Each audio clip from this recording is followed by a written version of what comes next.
We are live. Welcome to Allen Draft Podcast. This is Dylan, of course, and What's up, Mitchell? Happy to be here. we do got Damon and DCD on their way. Damon's having some troubles with the computer, and then DCD is actually, or Dylan, the other Dylan, is on his way home from wherever he was at. So that's why we started a little late. We were trying to wait for him, but obviously it was getting a little too late. So went ahead and start and went live. First off, how you doing? Doing good. I feel like we got a decent bit of recap here, as well as some of the other extra stuff to get into. So hopefully they can get in here quick, and we don't have to backtrack. That's perfect. We got one. Yeah, we got one. Beautiful. On the phone. That's perfect. Hello? Beautiful. Yeah, Hello. You sound better actually, to be honest. On my phone? Yeah. Yeah. Wow. You do. All right. I'm definitely not sticking to doing this stuff. Yeah, No, I yeah. can tell. It probably sucks to hold, but It sucks a whole lot of dick, but wait, hold on. Don't start yet. I'll try and see if. we definitely already started when you said a whole lot of dick. So Oh, you did. Sorry. Yeah. All right. Well, sorry, I'm delaying the process. it's okay. That's funny. Well, Do I sound like dick now?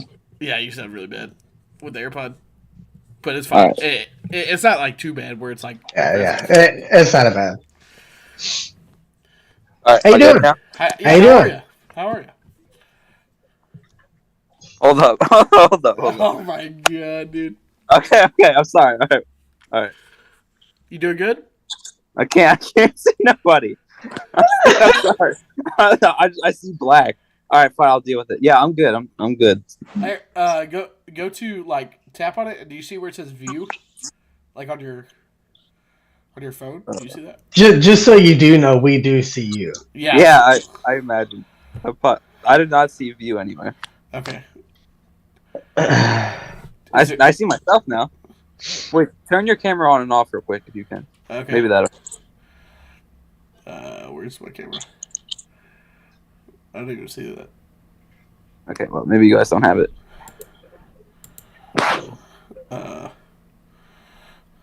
Oh, it worked for Mitch. I can see Mitch now. Oh, it did work? Wow. Okay. I just did, like, Zoom-wise, Dylan. I just did stop video, then clicked it again.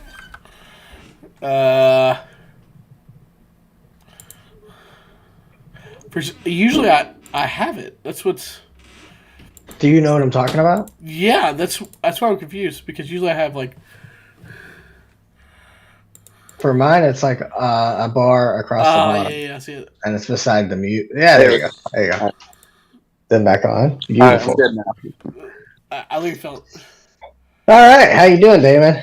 I'm pretty good. Oh, Not dude, very- I'm stupid. My phone was covering the where it said stop video and mute. No wonder I was like, "Where is this?" I feel stupid. Jeez. All right, this has been like a crazy start of this podcast. It's okay. Yeah, We had a crazy week though. A lot of NASCAR stuff that was insane. Maybe not okay.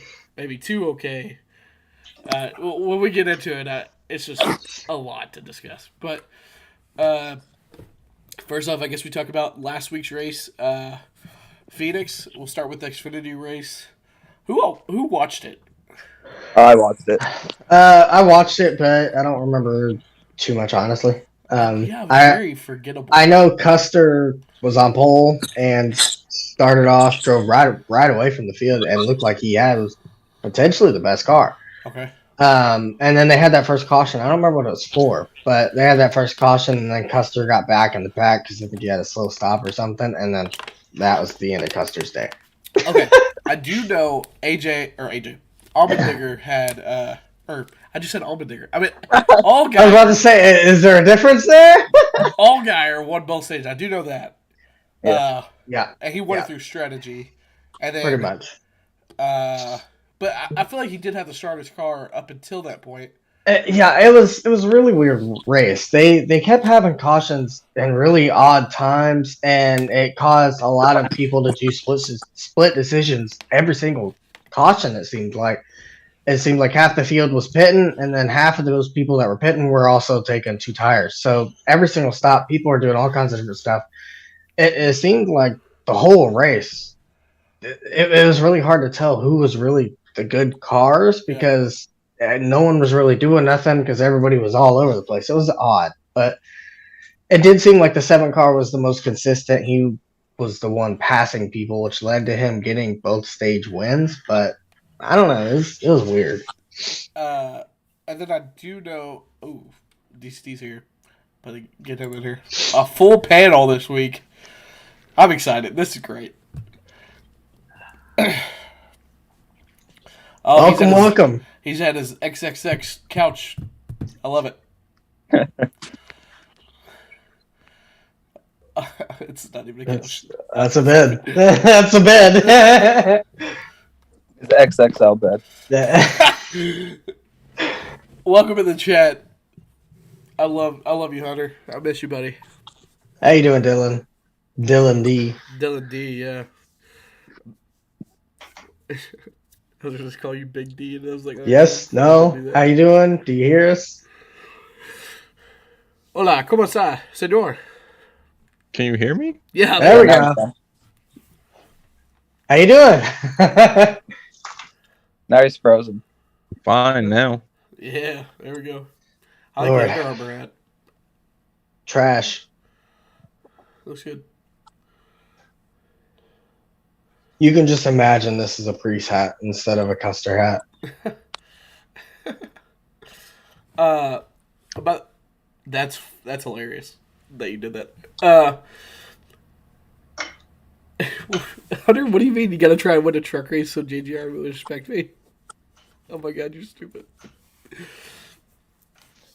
Continuing. Shake, by the way, if y'all didn't know. Yeah. Okay. Oh, Shake, okay. Yeah, his real name is Sean Hunter, but...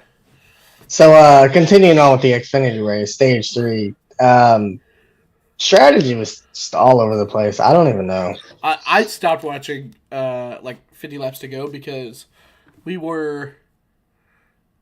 I don't know what I had to do. Oh, yeah, I had a party over at my fiance's cousin's house.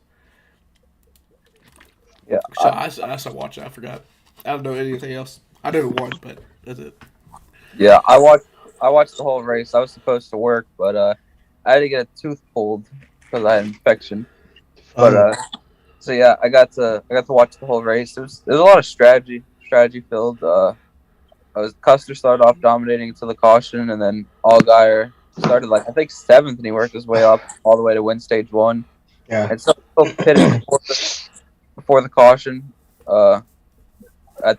Before the caution stage break, and so strategy flips the guys that were up front, like Allgaier and Custer. They fell back, and really those guys can get back up, like Allgaier and Custer, and there's a couple other good cars. They couldn't really get back up until up past 13th, right. And then caution in stage 2 somewhere, and Allgaier stayed out. He was one of the only. I think him and Anthony Alfredo in the 78 were the only 2 to stay out.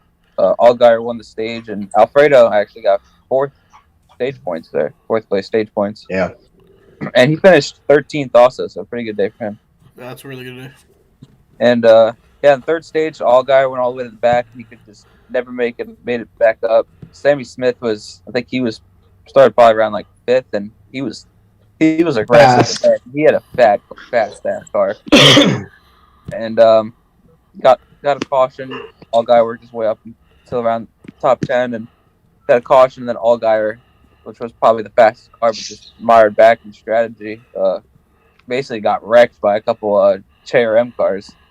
Yeah. Yeah, I saw Dale Jr.'s perspective on it, and I was listening to his podcast, and he was just like, I really haven't talked to them, but Sam felt really bad. Apparently, he blamed himself. I didn't even see the wreck, so I don't know, but he just moved him. He just Really? he kind of caught Josh Berry at a loose moment, and I think Josh had a little loose with Sam right on his bumper. So then at that point, he was just connected, and he just kind of finished him off. Ooh. Josh Berry had a hell of a race. He got spun twice and still finished 8th, I think. Yeah, Josh Berry had a really good car. him and a few others we saw, whenever they got mired back in traffic. I think John Hunter, Sammy Smith, they were able to make passes somehow and get back up there. It was all with the restarts, considering we had a lot. I think in total, I want to say we had like 8 cautions throughout the whole race, something like that. So that's a lot of restarts, but that also means a lot of carnage. A lot of people got a lot of damage on restarts, a lot of 3, 4, 5 wides, beating and banging. It was interesting, but yeah, it came down to Sammy Smith, and he just kind of had the best car at the end.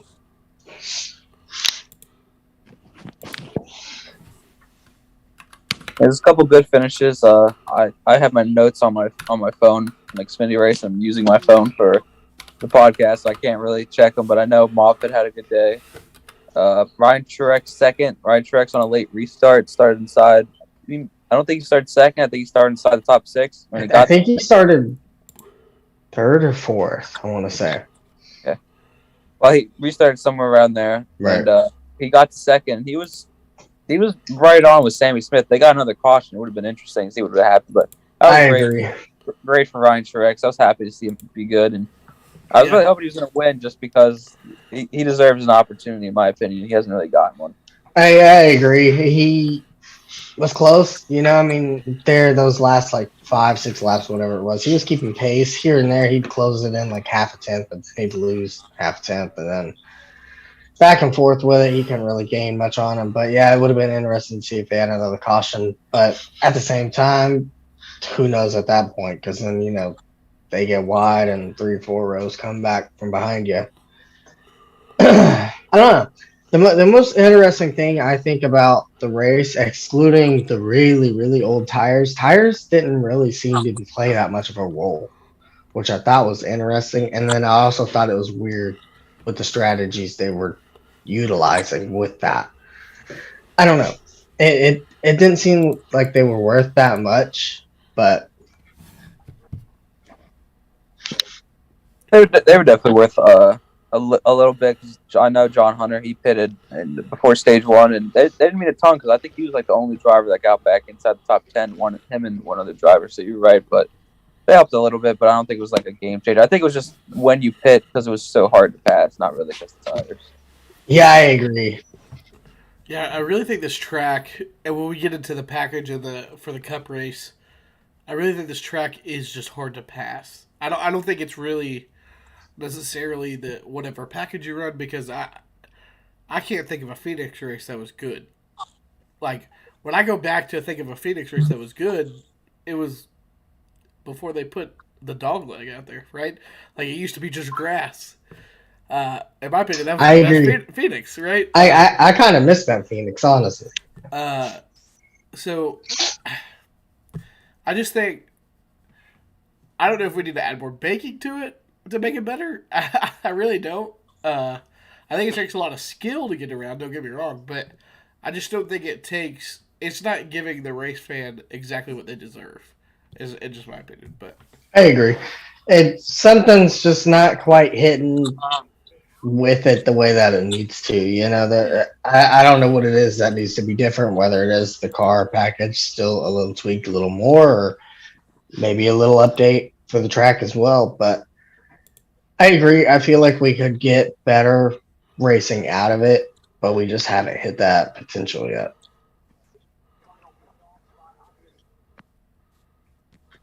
Yeah, I like the track mostly because my favorite driver usually dominates it. So a little biased, but yeah, usually there's not really a great race there. It's one car or a couple cars out front, and that's how it is. Yeah. Well, I guess moving on to Cup Series. let's try to make this fast for the Cup Series. So Well, the class of the field starting off early was the 5 and 24. It seemed like they had the best cars through stage 1 and 2. They both finished 1 and 2. It kind of just seemed like no one could hang with them. I mean, we were also not really getting the longest of runs at times. We kept having a caution right around the 45 to 50 lap mark. But yeah, aside from that, stage 1 and 2 wasn't really that exciting. But throughout the day, we had the 4 car inching his way throughout the field, slowly plugging along. I think he qualified like 12th or so, something like that. 15th, yeah. 15th, yeah. So he slowly made his way up through the field, took his time. Typical Harvick, takes his time. He ended up being in the hunt for it late at the end. Yeah, he had a really good long run car, especially, and he was the only one that was able to keep it to the bottom and still make time. That's just Harvick fashion, in a sense of like him still be able to find the grip where there's no grip. That's just a skill on its own. But yeah, I was at Cody's, well, the little brother's birthday party, and I was just watching on my phone, so I didn't hear any of the analysts. Thank God. I heard it was awful, but I didn't watch. but yeah, I did notice it was very, very a normal Phoenix race, in my opinion. I just, long runs, really split the stage, no really strategy, and then all of a sudden you have the person who's been waiting all day just to come around until we get a caution. Yeah. That changes the game. Yeah. Cautions always seem to come out at the most inopportune times and most opportune times for some other ones, Yeah. It's interesting how it works out. Kevin looked like he was running away with it there. Like 10 to go. I think he had like a 5-second lead on the field. His car was just phenomenal in the long runs, and that caution came out and completely changed the game. I think like the top 6-7 cars pitted, took 2 tires. Harvick was I think the first or second car on 4, and it was just a race up front for the 2 tires. Came another Hendrick battle at the end, and the 24 stole it.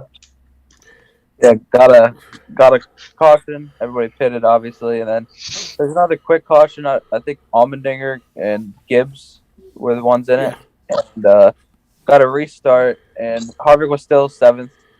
He didn't gain any spots in that half a lap they did, however long they did, and going off into 1 on the final restart. I think we're talking about it later. I didn't put it in the itinerary, but I'd like to talk about it. Hamlin just went straight and just put Chastain in the wall. I mean, he even admitted to it. That's why he got the penalty. We will also talk about it later. But dumbass. He just, he said he's going to fall outside the top 10. That just wasn't true. He was probably still going to finish probably right around where he was today. But he chose to screw Chastain and himself, which was not smart. And Byron and Larson started on the front, and they were side by side on the backstretch still with 3 wide behind him with Reddick. Gave 24 a huge shot, which just pulled them away, while the Larson, Reddick, and like Christopher Bell were 3 wide. And Blaney. Yep. To steal another win. Well, not really steal. Fast car, but. Yeah. No, yeah. I mean, he didn't steal nothing. I mean, he ran top 3 95% of the day. He ended up falling back pretty good toward the end there once he got in the dirty air. But yeah, I think he had a great car. Yeah. Especially, I really don't know why he fell back so hard on that last run. It just I don't know. I just think they probably put a big swing at it just to see if he could go catch the 5. Could be as well as that was also the longest run of the day we had seen at that time. Currently running as well. So I think that might have also played a role in it. I think he might have just burnt his stuff up a little bit trying to keep that pace with them, especially early in the run. I don't know, but 24 walked away with another win. Yeah, that's in my opinion, we're starting to see the William Byron that we should have seen in 2018 from his truck and his Xfinity standings. I think stupid. Anyways, and I appreciate this because I think Byron does have it. It's just it took him a while to get it. I think Ricky Fugle has helped a lot, but I mean he's only won 2 races a season. Like that's his most wins in a year. Now he has 2 already in the first 4 races. he really, really has to make sure his summer stretch isn't bad. Like that's gonna change the Byron to Byron, right? Like he's gonna be William or just he's Byron, right? I think that needs to be the focus this year because I think he's great in the first 2 months, and then honestly the playoffs that's where he shines a little bit too. But that's Hendrick in general. That's just what they've been. That's what they've always done. Yeah, they always start off strong and then kind of have a little bit of a decline through the summer months. But I think this year's gonna be a little different, just because Chase is out. They still gotta be strong. Make sure he gets in the playoffs when he goes back. It'll be probably midsummer when he goes back. Coca-Cola 600 is probably the area that I'm looking at that he goes back. But we haven't heard anything. That's just speculation. So it's just like they really, really had to stay strong through this period. Right. If not, then they're really going to lose out in a lot of ways. But we'll see. I think it's just interesting. I'm glad to see it. I know I'm a Hendrick fan. I like William. He's probably my second favorite driver out of the two. But other than that, yeah, it's cool. I hate it for Harvick. That would have been a really cool send off for the year. 10 wins at Phoenix. Oh, sheesh. Yeah, I was torn up, man. That was a bummer. I was cheering, watching him chasing down. Why the heck do you take 4 tires there? I do not. Okay. The thing that I think is thinking of the last 2 championship races there in terms of all the series. I felt like 4 tires was the right move on a long run of tires. But like I said, I felt like the tires just didn't mean as much during this race this time by. Well, I just think, honestly, if I was the 4, I mean, you may even stay out right there. Just because his car was working so well. You know how good clean air is, right? If you get a good restart, you just block the air. I mean, that's just you can't pass with this package / car, right? I agree. I think maybe they just thought the car had more in it than what it did, and you live to learn. I mean, you're the beginning of the runs for the 4 you're about average of the race, right? The only time your car was good after about 10 to 15 laps. Why would you pit? If I'm Rodney right there, I think, why pit? Why even chance it?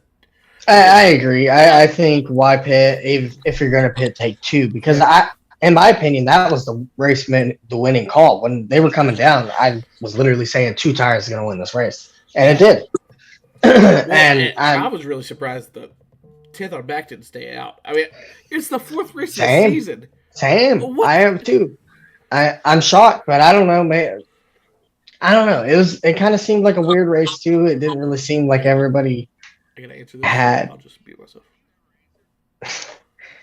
It didn't seem like everybody had that much of a car to work with. Hello? I don't know. So it was just interesting the way the race played out, and I mean, it was a bummer for Harvick. Yeah, one thing that was annoying with the broadcast, in my opinion, was the damn commentators, man. They're so bad, but they were so extra bad. They were talking about literally five laps through on. Oh my god, the tire is horrible. They've dropped off 2/10. And then they go like 20 laps and they say, "Oh my god, it's dropped off half a second." That's not like Darlington where it's 3 seconds. That's not right. They're doing decent out there right now. Like all the houses that we were gonna go by, so extra and just so like. I agree. The commentators they weren't about it this week. I don't know. We just gotta get halfway through the season. That's all we need. That's okay. Well, the part that we were going to get... We got Stewart next week, right? I believe.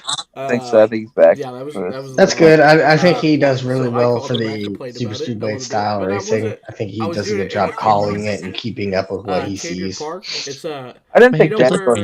You know where the Little Caesars is Junior on do all Preston the Super Highway? Speedways. About 84 Lumber? So let him do it. Fox. Yeah, it's right. Well, he did one last year. Who cares? He did do that one last year. Yeah, they're really nice. What one? really Talladega last like year. clean. Fuck. There's an officer at all duty at all times. Why? I don't remember that. There's a Because they let them. Because they had no one else. uh, anyway, That's fine. Danica was not well, that bad I though. I complained, thought and so the amount of instead times she getting a said one if you bedroom talked for about IndyCar last year, maybe you $1,100, want to like slit her we're throat. getting a two But this bedroom year she for didn't talk about IndyCar that $1,300, much. which So. I agree. That's your throat. I agree with that, but I Because, really can't you know, stand guys get Danica a lot of as an money announcer. I don't like the things she So maybe says. a I don't better like the option way she says for a it. cheaper price. I don't like it. I don't feel it. So we're still waiting on the call to see if we got a One price. other I thing got it, is which some I people don't. just want to know some people that had some pretty We good have nothing runs. on our background checks. We Let me have find make it. For Xfinity, way more than what they Brian asked for. Truex got second. So Brett there's Moffitt no way we finished don't get this 13th. apartment. Alfredo had stage points you know. and finished 14th. And then we can also move in For as Cup, soon as we Josh get Berry approved. was It's 10th. open. So McDowell was up there in the top 15 for most of the race, finished Not 13th. bad. Yeah. she RFK probably was strong I all will stay day. here, obviously. And but, SHR cars got better all day, and Yeah. Brian Priest finished I would get 12th. her So out I of thought that was the house a pretty high note for Brian Priest. Where did Briscoe? Well, Briscoe had a really good car, but Yeah. I think he ended up getting caught up in a wreck. No, I think so. I have no idea. Did we're, he? We're talking about this I think weekend on our so. podcast. Okay, well, that's good. That's good. Because I was gonna say at one point Oh, yeah. he finally got his car Yeah, really man. rotating, That's all especially what- running as long the as in the top room. line. Drake, He was making really good time there, but dude. yeah, I feel no like idea SHR has made. You know how They're still making a little bit frustrating of I was improvements. when You know, I heard mean, that. last year I was like, think dude, you gotta be kidding their me. stronger suit was honestly the short track package as a whole. So I'm not really surprised to But it's see them fine. I running mean, racing's somewhat racing. It doesn't decent matter if there. he's there or not. But I think next week is going to be a big test though because SHR. I don't think the I drivers have a are feeling. super I mean, speedway I haven't drivers been told at anything, all. so Honestly, everything's well, I a mean, surprise kind of to me, but- Almirola, but even then, that's I trash go. Kevin's probably their best one, and he hasn't won what in a the long Super time. Speedway in how long? I think the last one was probably Obviously, 2013, that fell maybe. through. I feel What- like so he what has did they one say to after you? that, Maybe. What, Super Speedway? I think it was 13, and I think that was a duel. Gotcha. No, he won a duel in 2019. Oh, he did win. Yeah, he did win one in 19. But he's never won. I know he's never won a road course with Stuart Haas. Yeah, I'd rather And he's sit never here won. and meet him. Oh, yeah. He's won Sonoma, I mean, Oh, that's right. Okay, sorry. He won Okay, yeah. Sonoma. Let me Hell see. and he should have won Sonoma. I think 3 years in a row, and he won it once. I think, and the other two I think that's he like lost. a win-win, actually. Well, he won Well, it, and then I think Yeah. the next year he lost it because No, Truex. I mean, the only Well, person yeah, that would have had they beat questions him on for strategy. would be me. Yeah, And Like, then, so then the that- next year they would've changed been the kinda- format, and he wasn't very good at it. One But last 2010 year, He David. probably I don't could have know. won it, but never Well, did. But his picture screwed him. yeah, we're gonna have a blast. I can't That's wait. just David. Yeah, it's gonna be 50. So, Yeah, Chase Briscoe finished 7th. so I'm wearing. okay, I'm yeah, wearing that's a good improvement for So you know, SHR as a khaki whole. I shorts think you know and just a having t-shirt. obviously Kevin Fast and running But up I'm front all wearing day and jeans, almost a winning, t-shirt, and then maybe and then a coming home with what a nice fifth, polo. and then 8th, 12th. That's So you- not horrible. All right. Yeah, you look good. Uh-oh. Yeah. Okay. I think now If it's you wear, time to if probably you go on to don't, the I'm gonna penalties advise you that do not wear boots. You're gonna the walk team- all day. Yeah. I want to uh, talk. So I'll read off the penalties Yeah, real quick. There's no way I'm bringing boots. Uh, I'm literally Hendrick gonna do Motorsports. the whole trip. What did you say? I don't want to talk about it. Well, No, I'm only gonna have good. it's a big thing, so we're talking about it. All right. As you have all 4 of All right, behind I'm you. coming back. That was the point. I'm not muted. I know. Hendrick Motorsports as a whole, all the teams were docked 100 points, 10 playoff points. All the crew chiefs suspended for 4 races. They were all the crew chiefs fined $100,000, except for Chase Elliott and Josh Berry because they don't currently own earn points. They're I not think- running for points basically right now. Yeah. Yeah, they just lost owner points. Obviously if you didn't know, on Saturday, NASCAR in a optional inspection by Hendrick Motorsports. It was optional. It wasn't mandatory or nothing. They confiscated their Lovers, and they obviously deemed something wrong with them. And this is what the penalty was. And it was the same thing for Justin Haley. Denny Hamlin's penalty was a little bit different. We'll talk about that later. But what are your guys' thoughts on the penalty and how harsh? Was it harsh enough, or too harsh. So Before we get into that, I gotta say something that I'm so stupid. I muted the Zoom call and my video, but I forgot to do the stream. So the stream heard my whole voice phone call besides you guys. So I need you to realize that we were just having a grand old time talking about the weekend. Lord. You know, it's bachelor party this weekend. So like that's a big ock. But Big cock. Wait, what? the big ock. Well, hey, but Sheesh, I can't wait FYI. to listen to it. What time? What? I'm definitely watching that. Well, what's the timestamp for that so I can find it a little quicker? 25 minutes to 30 minutes into the podcast. That had So to be before so I cut you off, you talked about Hendricks and Haley's penalties, right? I just want to make sure. We have introduced them. We haven't really gotten into what we think. All right, Yeah, I was you just go ahead asking before I cut you off. I was just asking what were your thoughts on it? Yeah. Was it too harsh or not harsh enough? I think it's interesting. Real quick before we do dive into that, what are the louvers? Because I don't know. Okay, so There's That's Dylan can explain. basically the air vents on the hood. Okay, that's what I thought, but I wasn't entirely sure. So I don't know. It's interesting. I think it's a harsh penalty, but considering it came from manufacturer like that, the way that they're making it sound, I feel like the penalty shouldn't be quite that harsh, especially the points wise. Because as we saw last year with Brad Keselowski, that's a hell of a hit. 100 points can hurt tremendously. Obviously, Byron has already won, so he's locked into the playoffs at least. So that's a little bit of benefit on his side. But that in the long run, that 100 points could hurt the regular season championship running for that. Yeah, it's going to kill him for the regular season championship for all of them. Bowman was points leader, and Byron was fourth. I don't know where. Larson was second. Yeah. Harvick Harvick was second. Okay, that was a weird. Okay, I probably saw the. I believe. I probably saw the playoff list, and I thought. Yeah, never mind. Sorry. Larson, I think, was seventh. He fell Yeah, back. I think it was seventh. Yeah. Okay, so as a Hendrick fan, I would be a little bit biased, but I think the penalty is exactly what they should get. That's not very biased. No, it's not. Because, for one, here's why. I would go first. Here's why. They tampered with what NASCAR told them not to tamper with. Okay? Now hear me out. Hendrick did tell them, hey, that they're giving me the parts that's not the right size and stuff. So, they expressed that to them.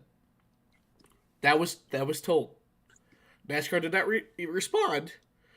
So, technically, Hendrick should have not done anything and just waited until they got to the track, right? But they're not going to, right? They're going to go through sim. They're going to see if it actually flows through the air, and they're going to tamper with it.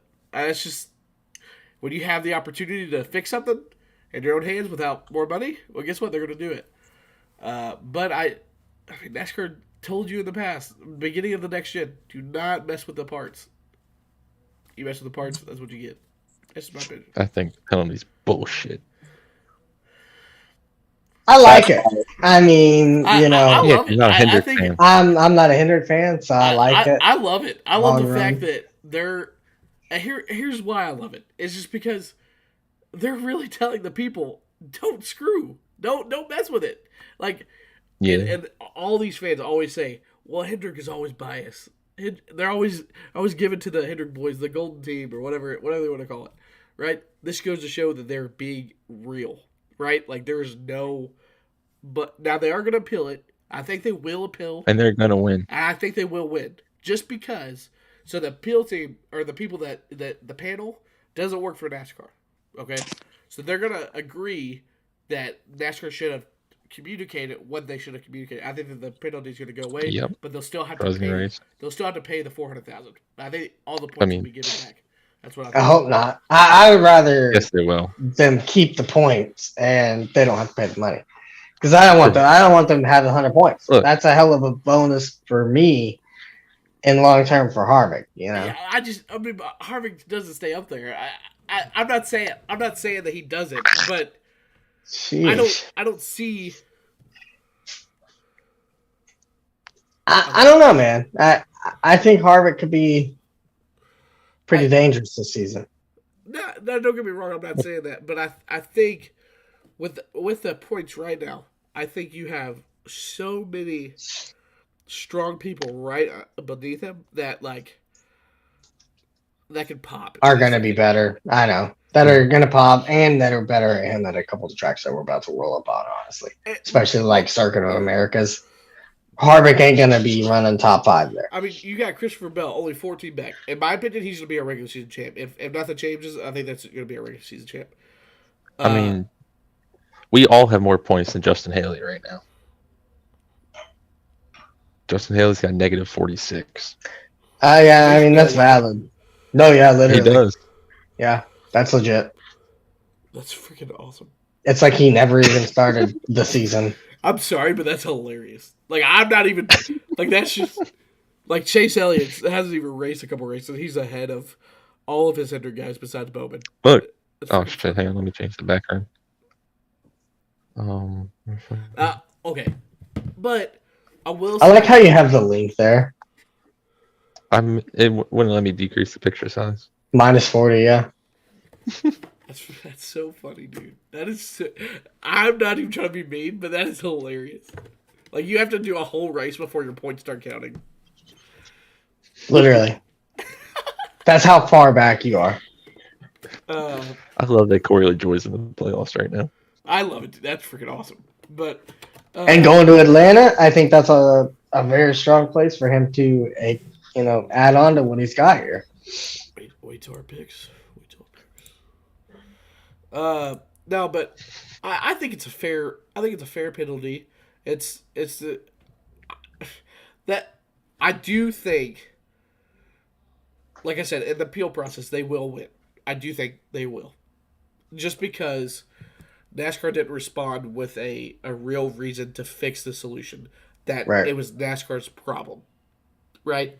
That is technically NASCAR's problem, not Hendrick's. But instead of waiting until they get to the racetrack, sorry, I'm dealing with allergies right now. They just went ahead and did it on their own, and so but they still trade out the louvers for the other ones they had at the racetrack. Well, guess what? They were still bad fast. I don't. Exactly. In my opinion, that didn't change. That makes no sense. Right. NASCAR gave them the louvers, mandated them, documented the inconsistent and unclear communication by the sanctioning body. Recent comparable penalties issued by NASCAR have been related to issues discovered during a post-race inspection. So, there you go. Like, that's NASCAR's fault. But I do, like I said, I do agree with the penalty. Now, there's a penalty that we're about to talk about that I do not agree with whatsoever. And that's just... I'm waiting until he gets back in here because I really want to hear his opinion. Just because he's a younger fan, I really want to hear his side of what he thinks. But... I'm actually going to disagree with you on that penalty. Another one. Yeah, that's good. But I don't even know where he's at, dog. Yeah, I was going to say, he popped in. Yeah, he left. Okay. Anyways, I guess we can start talking about it. So, as we talked about in the... that literally gets sent to my screen onto the podcast. Sheesh. It doesn't. You can literally say it. It just gets sent to me. Oh my god. Anyways, so Denny Hamlin at the end of the race, coming to the white flag right after the restart, he was getting caught in the middle of 3 wide. He thought he was going to go to the back, which personally I think he was going to stay in that spot. I just think he's going to be in the middle of 3 wide. I can't even concentrate. Okay. I gotta exit this. Oh, okay, there we go. What was I saying? Oh, yeah. And then so Ross Chastain was on the outside of him. Out of all the situations that Ross Chastain just calls Denny Hamlin, Denny said, okay, I forget turning, and just puts him in the wall. And it only takes him and Ross out. No other driver was involved. No other situation was involved. There was no safety issue. He didn't completely wreck the guy. He just kept him in the wall. Right? So it was all dandy. Nobody was having issues with it. There's people talking about it until Denny Hamlin said on his podcast, it wasn't a mistake. I wrecked him. Yep. With that being said, NASCAR decided to give him a penalty for 25 points, right? Deduction 25, and $50,000 fine.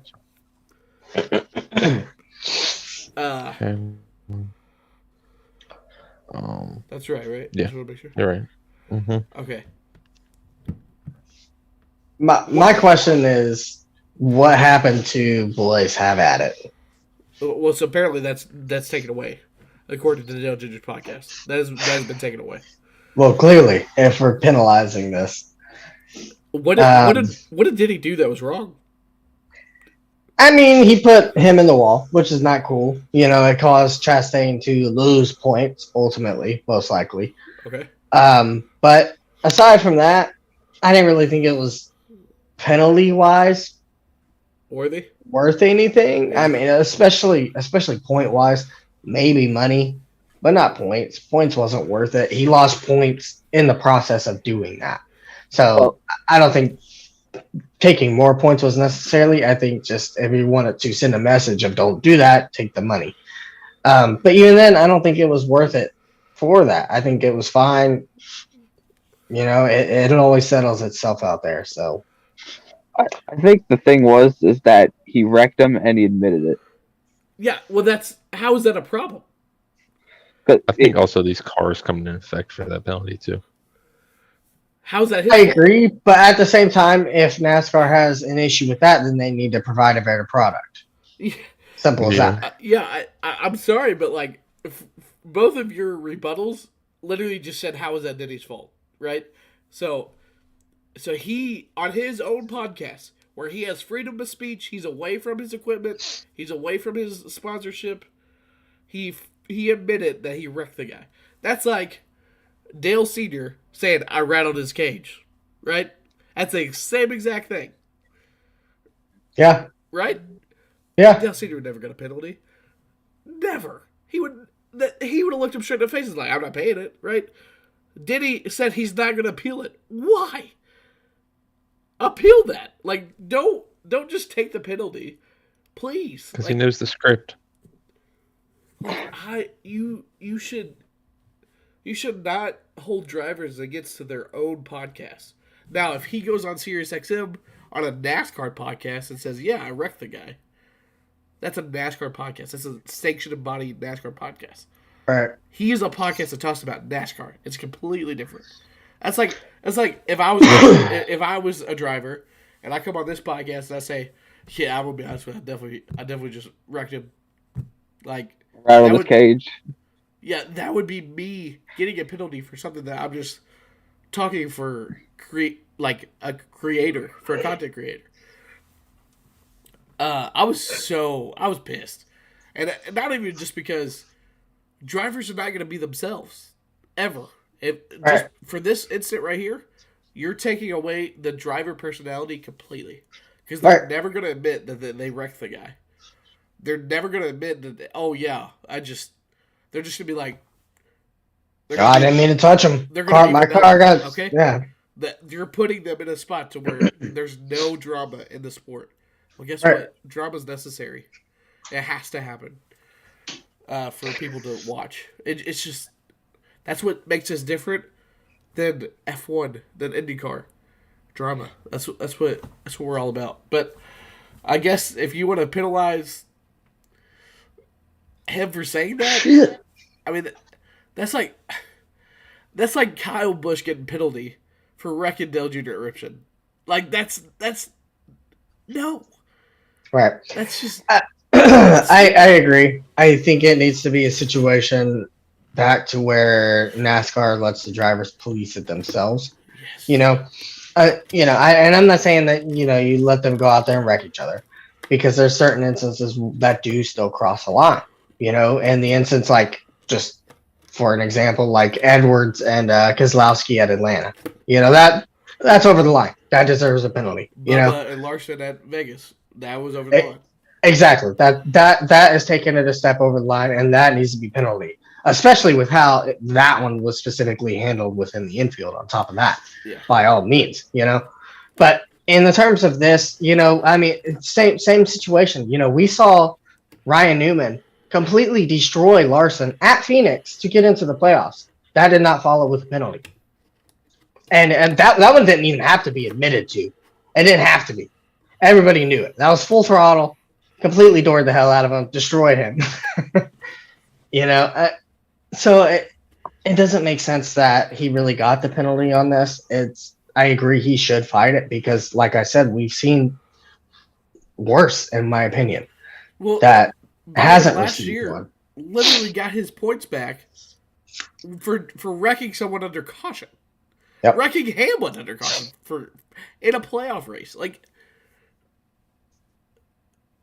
I still don't know how I got out of that one, but that's just beside the point. Hendrick. Yes, the Hendrick Golden Boy stuff. Here we go. No, Coming back to bite him. I hate it. I hate it for the sport. I agree with what Hamlin did. I think it was stupid.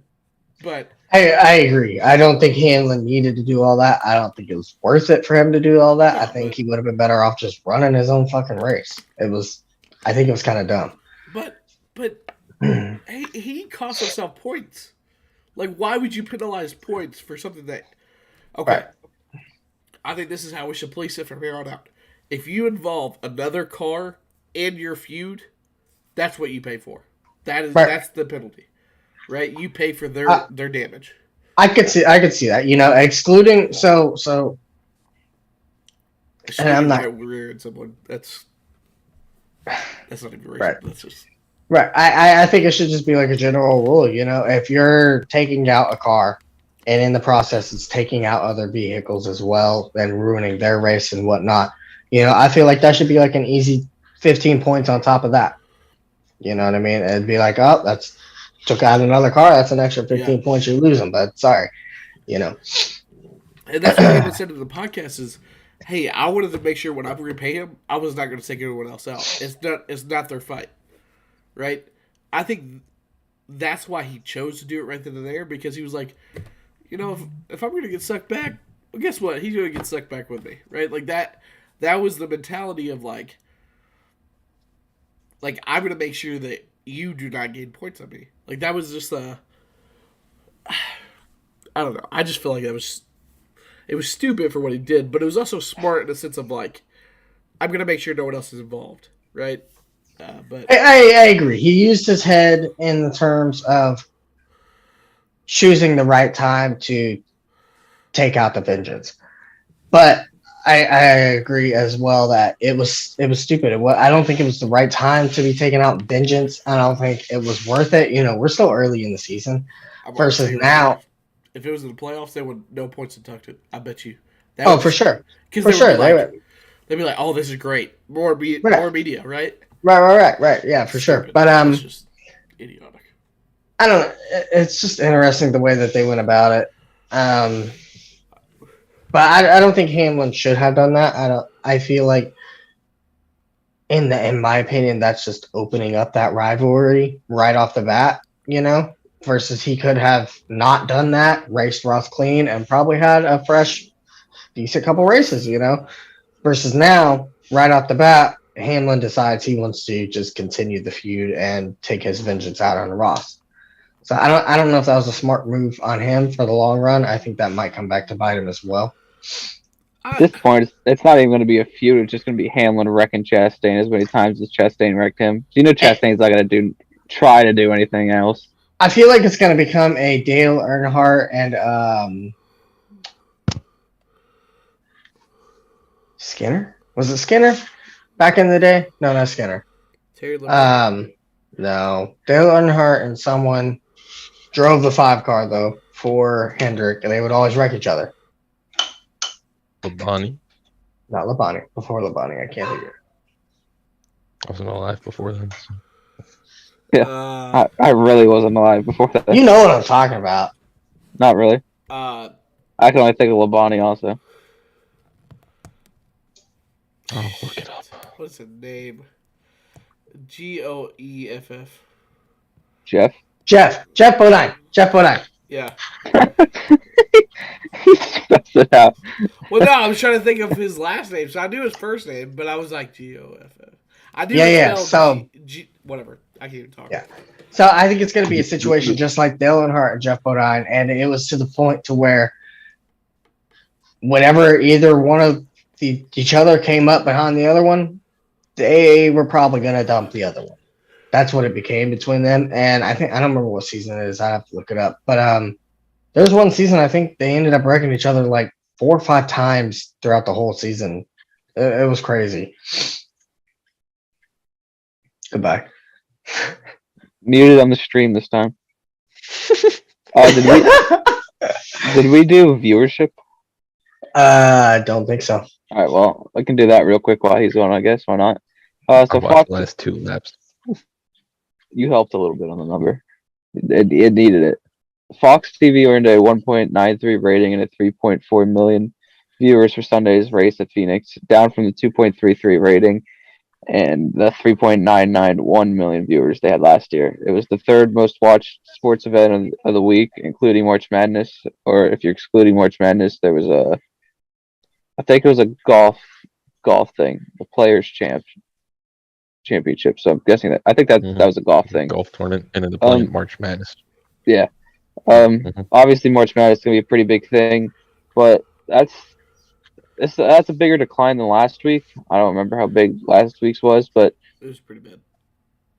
Last week's was too? No. This week was pretty bad. Yeah. Usually I'd say it's no big deal, but this one it's 500,000. Like this one, I feel like it was a bit of a big deal, or not a big deal, but something to definitely keep an eye on, because last year most of the ratings were up by like 2%. Even though it's only 2%, it's still up from the year before. But this year it's down massively this year so far through all the races. It's been down considerably. So at first it wasn't that much to worry about, but this race was definitely a good bit. So I think it's 2 factors. One, Chase Elliott being out. I think a lot of people, like from the South, that's a huge, just probably is not watching. I think, because you got to think when Dale Jr. didn't race, the ratings went down as well. Just people, they don't have anything to cheer for, I guess. And then another thing is there's less people that bought cable this year.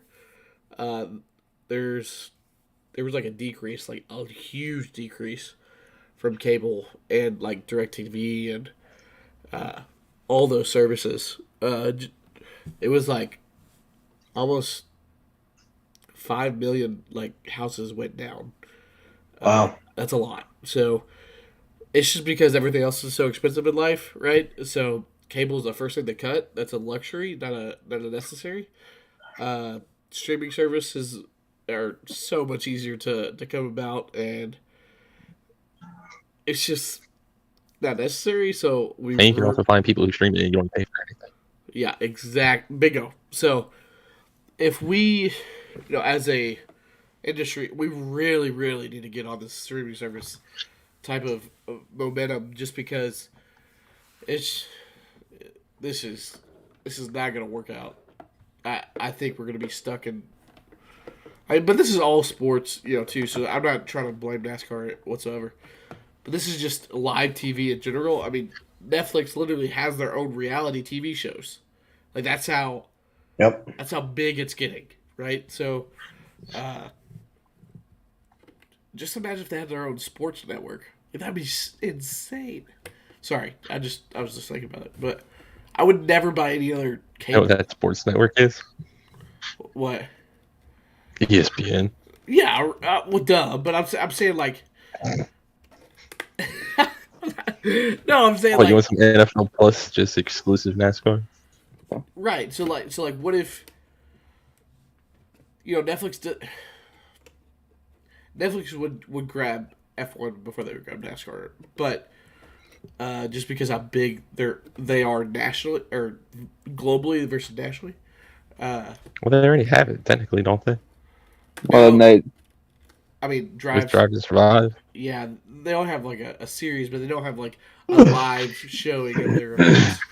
Which, I mean, that would be good. But I don't know. I really think that there has to be. I know this is every podcast we talk about this, but it's serious, right? Like, I mean, no viewers, lower viewership, less sponsors paying money, less TV contracts. TV contracts are big here in 2 years, right? So next year we'll know exactly what we're going to be on in 2025. So like, this is such a big topic that Nascar really needs to look at and be like, okay, what are we doing, right? Like, I feel like that they are, we hope that that's the mentality. How can we grow? How can we be who we want to be? But I don't know. Like, they're not very vocal on that stuff, and not many big corporations are, in a sense of like their vision and their goals and their. But I feel like with a sport, you kind of have to be to show your fans like what direction you want to put your fan base at. But other than that, that's all I had for it. I just hope that they're looking in the correct direction. Right, I agree. Streaming wise, we need to head that way. That's kind of where everything is heading. Our cable's dying, to say the least. So yeah, if we can get something like new, like a live thing on like Netflix, you know how big that would be? Just because there's not like live things like on Netflix, right? Like it's just if there could get something like live like on Netflix or Hulu, like that'd be a pretty big thing. 'Cause I feel like people would just check it out just to see what it looks like, and if they see the product's good, they'd watch it, Right. I'm gonna be honest. I feel like it would be Amazon. Yeah, me too. Just how big Amazon is for America versus globally. Right. With that, I also, with the viewers going down, I do think it is the broadcast. I'm sorry, but I think the broadcast team that we have doesn't make viewers want to tune in. I don't think. I mean, they probably tune in for a moment and they'll be like, "What is this?" And then they'll just click off. But if you had someone that was explaining what they're watching in the product, I'm sure if you gave a new fan listen to MRN while they watch the race, I'd be like, "Whoa," right? Yeah. Like that would be sick. I love MRN. Whenever you listen to MRN, and same with PRN as well, they both do such a great job of painting the picture for you. And of course that's the job because you're not being able to visualize it. So, they do a really good job of really giving you an understanding of what is happening on the track at the moment, and the key parts, They do a good job. Yeah, I think the thing most of the commentators on Fox are like old, they're more old fashioned, and even Boyer, I mean, even though he's new to the broadcasting, he's almost 50, and Danica, who they had, and Tony, who they had, is also like around 45, 50. If they can get somebody like a fresh face in there, a young guy that understands these cars, and they can get him in there, I think Harvick definitely next year will help Fox, but a new young guy to like mainly call the races, I think would help a lot, and maybe even like alternating like broadcasts, kind of not to have the same group for all the races for Fox or NBC. Do it like can't really compare it with the NFL because different teams facing off every week and all that, but have try different commentators. Try something. So what they're doing is not working. Even if, like, let's say they get... I'm trying to explain exactly have any of you all watched F1? Yeah. Okay. I literally watched like the Grand Prix last five laps just because it was on TV. Yeah, right. Okay. Did you hear the energy, even though the race was completely boring? Yep. Right? Like, do you feel on the edge of your seat, even though you're watching the same car lead the last 5 laps? Yep. That's one thing. Seconds? it's one thing I realized right when I started watching, like 2 years ago. I watched my brother, and the first night, right when they go, they got the energy. They're not. I mean, even though I liked it when they used to sit there for the lap, so we could hear the roars of the engine and the cup cars, but you could hear the energy like right away from the commentators there, and they could be having the most energy in the damn world, having a heart attack watching two horses go at it for 17th.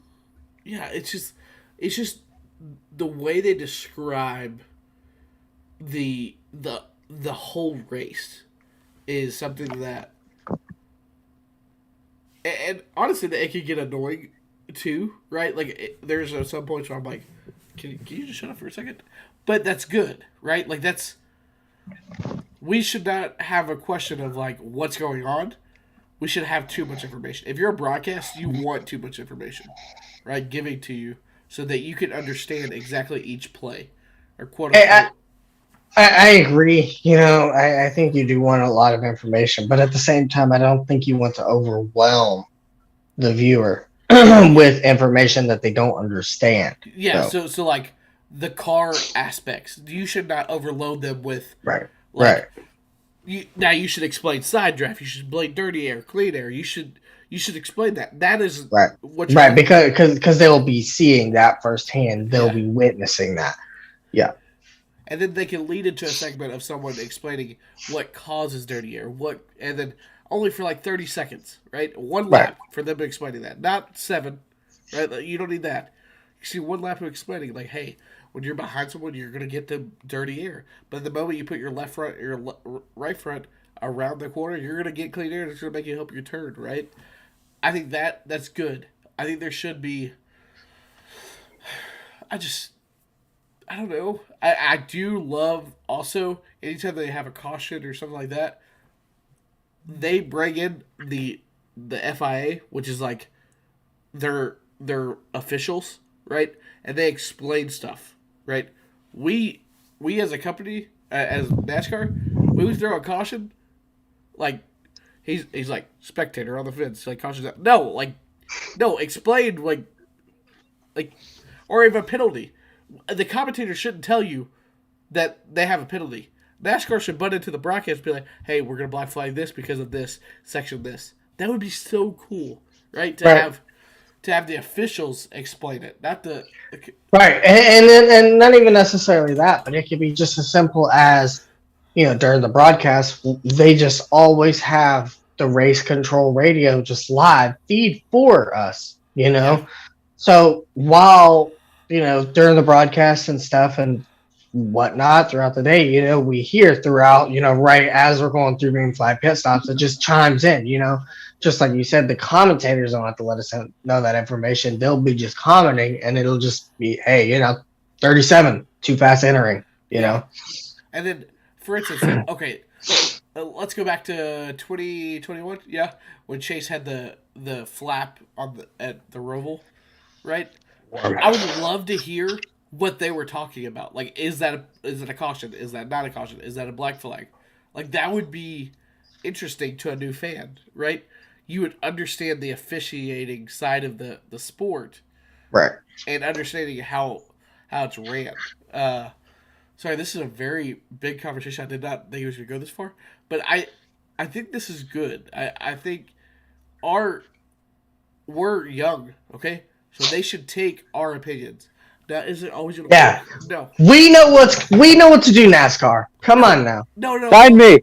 Hire me. Yeah, hire me, please. Yeah. Give me a job, damn. I really feel like they should hire someone that's right above 18, right? Like someone who's just getting out of the teenagers. What are we missing? 18 to 49 years old people, right? That's our lowest percentage of people that watch our sport. Why? Right here. I'm explaining this. Why is F1 going up in that demographic? Bingo, right?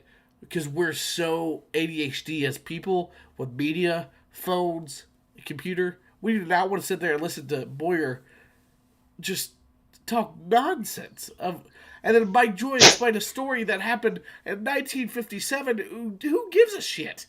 Please, tell me. Like, I don't. And I'm a race fan.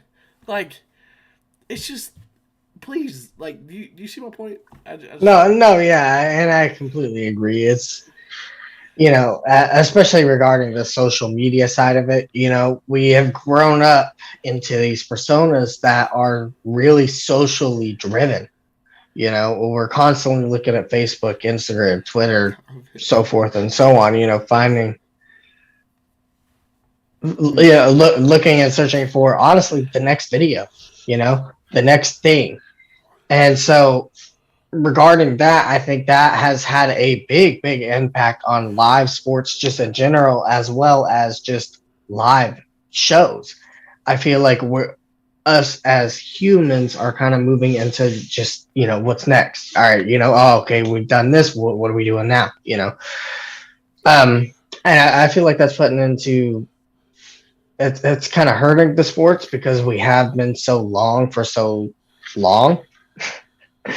I feel like we're needing to change and kind of start to shorten things up to shorten the attention span for our viewers, and keep them here longer because it's a shorter thing to watch. Yeah, that's one of the things I was just about to say is it's become a big topic ever since really COVID, is shorter and condenser, shorter races really. And at first I didn't really agree with it, but sometimes races will just go on like just go on. Yeah, that's technically a short race, but that race was still almost 4 hours. There was at least 3.5 hours. The only races I think that should be more than 500 miles is like the 500, the Southern 500, the Coke 600. Those races. And one thing that helps F1 is that they're so short. They're only like 60 laps. They're done in an hour and a half. right.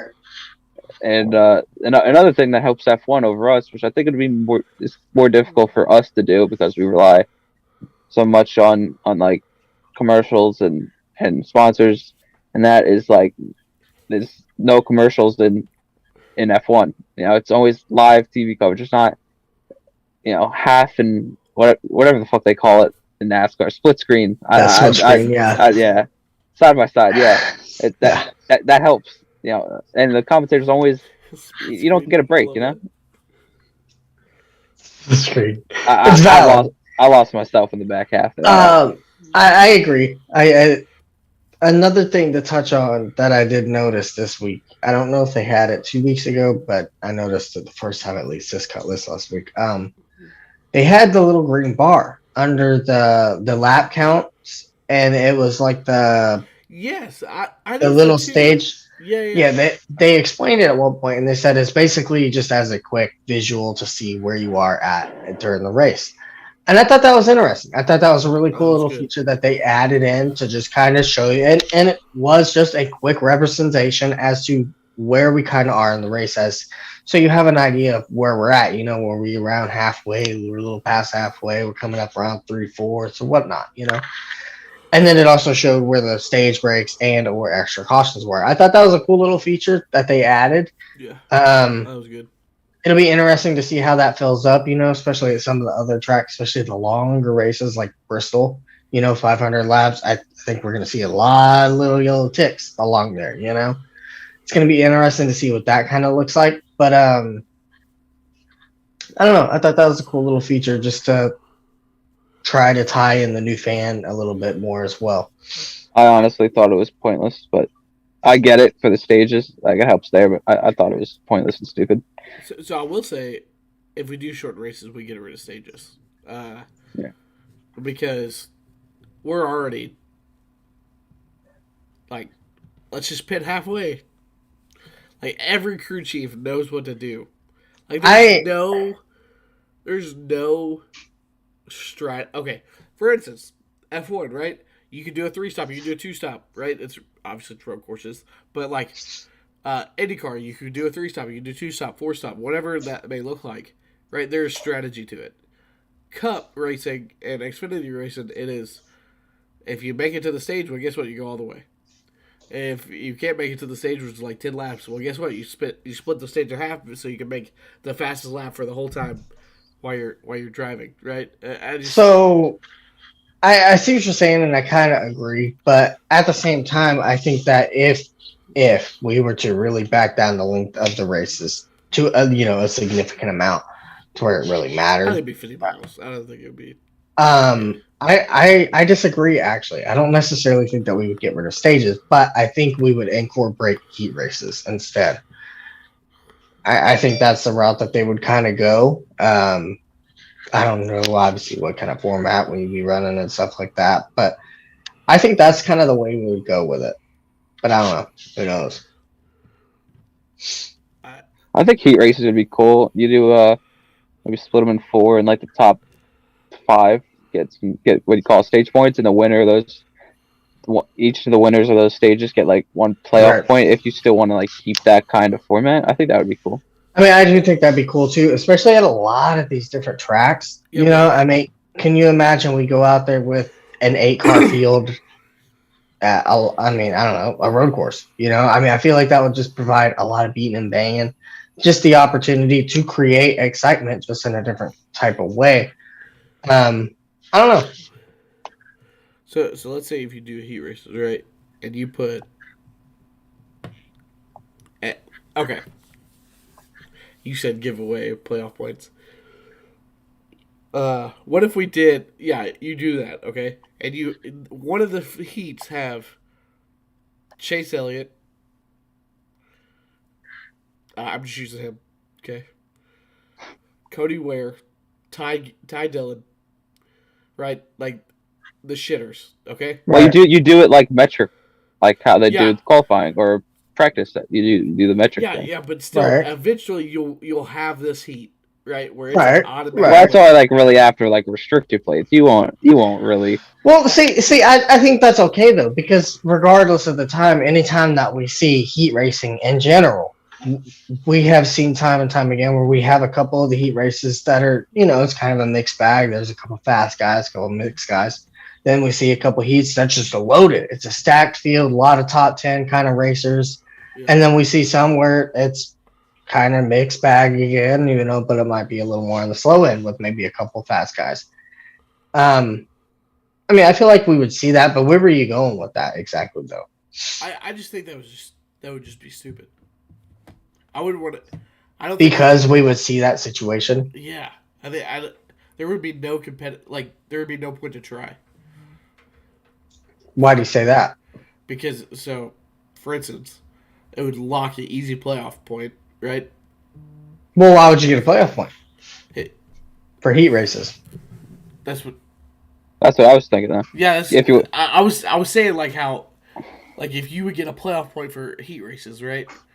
Like this is what he imagined. Like if it would go this way. I'm not saying that you said this, but I'm saying, let's say you do that, you lose all credibility of heat races. In my opinion, they lose all credibility of what NASCAR's all about.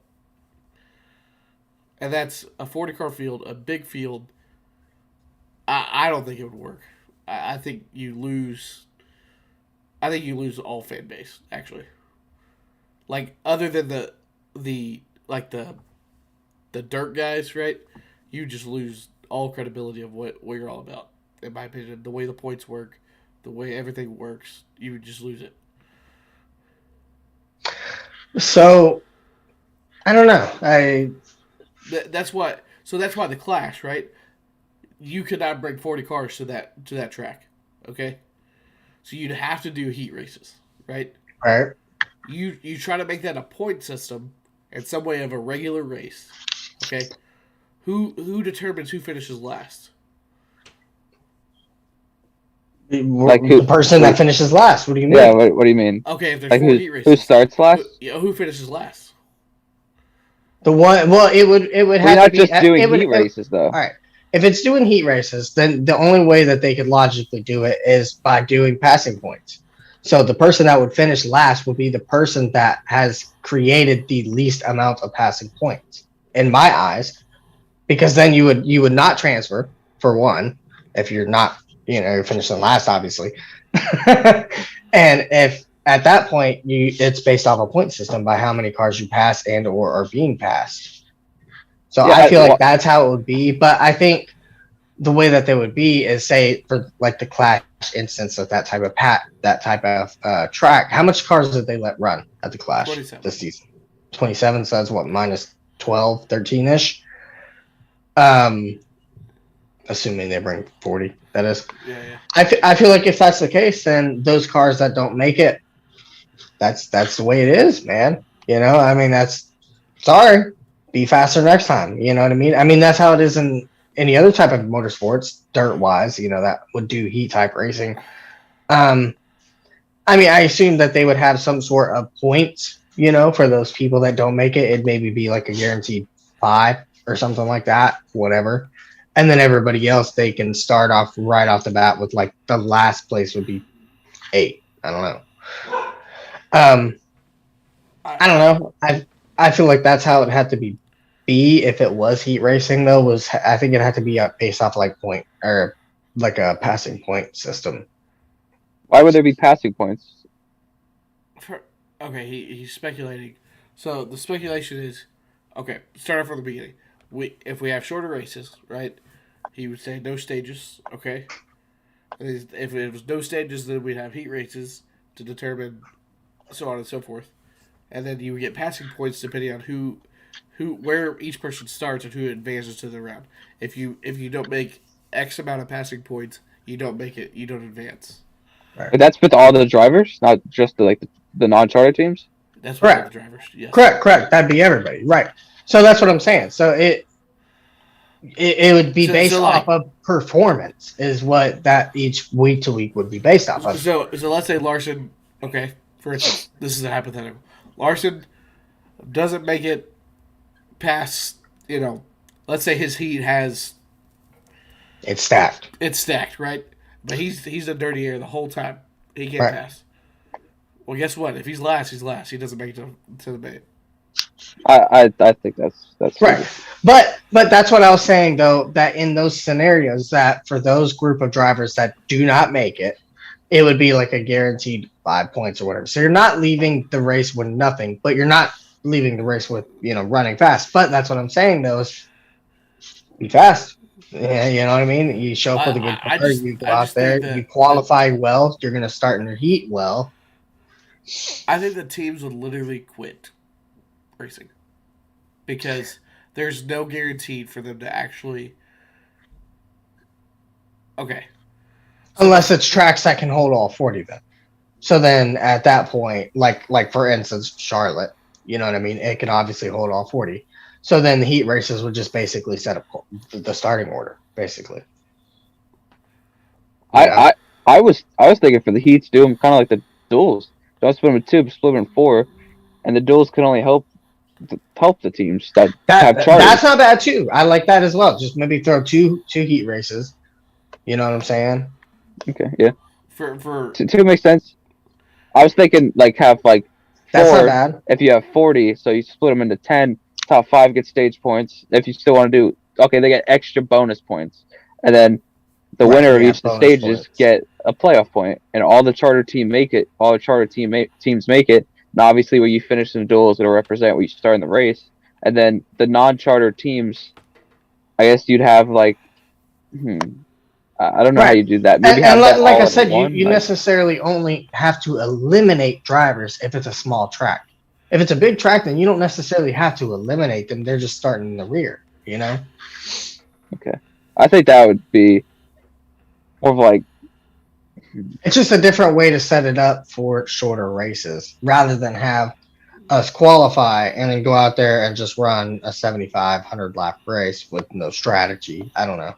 At least we could set it up that way. So I think a shorter race, I think instead of 400 miles, you do 350. Okay. I don't think it would be as drastic as lower than Xfinity race, right? I think an Xfinity race is perfect. Have that for Cup, something like that. Well, I'm thinking in theory, say just thinking heat wise, if we were to go that road. I'm thinking 25 lap heats, whatever. How many ever heats we have, I don't know. And then we set it up for a 200 lap race or whatever. Or 150 lap, depending on track, so forth, But I get you. I just personally, I don't think I'd like it. Now that's just because it's something new, right? Like I would have to watch it before I judge it. But so far, if I judge it right now, I would hate it. So I mean, just as an idea as well, what if we took NASCAR and threw it out there with SRX rules? Not necessarily with a time clock, but SRX rules. You know, So like flip the field. right, No. right. I think And that then would be dope. theirs is also based on passing points as well. That's how they line up for the third heat. Like the invert order they had in like 2020. I think that would be dope. Right. I think it's stupid, but I think it'd be dope. Well, I mean, it's not bad though. It's not bad. It's based off passing So- points. You want racing? There you go. I will say it would cause Entertaining. But hear me out. You're literally describing what Carl Edwards was trying to eliminate in 2016. The moment you put a mandatory caution or a mandatory where you had to start, wherever that is the moment that you lose the identity of racing, right? And so, I don't know if the stage caution is Right. why he left. I mean, he left right before the season came out, so that's just kind of weird. But you're getting into that area of like, okay, is it really just for entertainment or is it actually for racing? Like, so that's where it gets a little. The thing is about the racing, I see what you're saying though, but it's still becoming manufactured either way you look at it. But I think the thing is about it is if we're going to manufacture racing, which we're currently doing with stages as is, we're manufacturing the cautions and restarts and so forth. I think if we're going to manufacture it, we need to at least be putting them in a position to create a show out of it. Why manufacture a caution to just restart and run single file for the next 40 laps at Phoenix again? There's no win in it. Versus if we were at least creating the cautions and putting them in a situation with basically shorter laps to do what you got to do, it puts them in a position for beating and banging and so forth. But I'm really excited to see Circuit of the Americas because AJ's gonna win. I know it's that's sick. crazy. No, but there will be stage cautions. I know. So that is going to be a telltale sign if we actually need stage cautions in our sport. Okay, so the reason why they put it to begin with is because we weren't creating cautions. Well, with this next gen car, we are creating cautions. Okay, people are spinning by themselves. People are losing tires. People are doing this, doing that. I think personally that we can fully get rid of it. Now, I mean, is it cool to sit down when you're at the track to have a break? Yes. You go to the restroom. You go to get the concession stand, whatever you need to do, right? At the racetrack, it is a very cool aspect to the race. But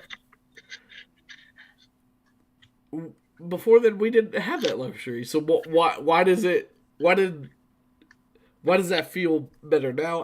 I don't know. But I just think I would love to see it without a stage caution. Okay? I want to see how it works. I want to see how it runs. It's going to be interesting because what? I saw. Okay, he's got. That was weird. Yeah, he was frozen, so it's like his computer it's shit the bed basically. It's going to be interesting because with that being said, it's going to provide the opportunity with right off the bat, assuming we have the opportunity to run the race green.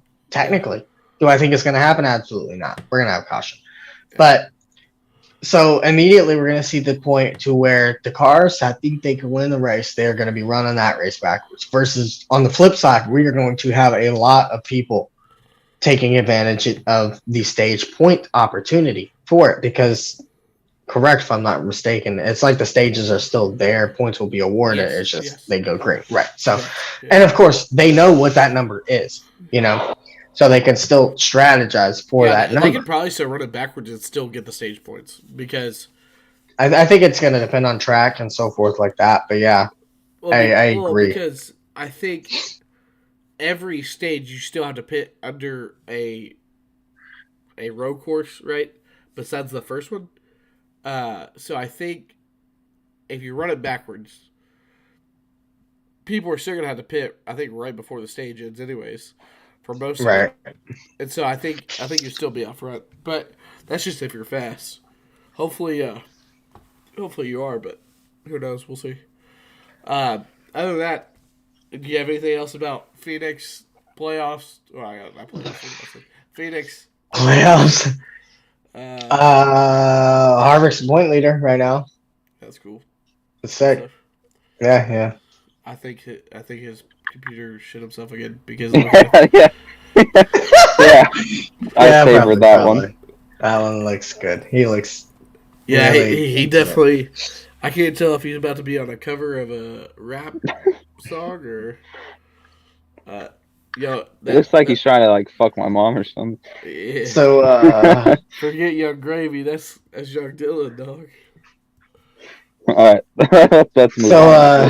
do you guys want to move on into picks? New pit road real quick. Yeah, pit road. Pit road, yeah. I'm interested to see how that's gonna work. So they've changed the commitment line to the backstretch going into 3 now. So it's like they don't have to like jam on the brakes hard in like a middle of a pack. In the middle of the corner. It would just be chaos and a wreck. Yeah. Do I think it's so stupid though? The fact that we're putting a pit road on the backstretch? Yes. Yeah. If there's a caution while people are like pitting, I mean, yeah, I agree, but it also kind of still even almost reminds me a little bit of Darlington. You know, I mean, obviously not quite that extreme, but you know, I feel like you got to pit kind of early at Darlington just to get your car to get down there with the way the car feels. so they got to go the pit road speed limit all the way through 3 and 4. Time, yes. That's outrageous. That's outrageous. I'm trying to look for the commitment line. That's kind of scary. You know, I didn't think about it in terms of that. What if we have cars pitting down there and there's a wreck? And we have cars down there going 45. There's going to be a miles buttload an hour. Yeah, that could be a dangerous aspect if we have a wreck happen at that point. At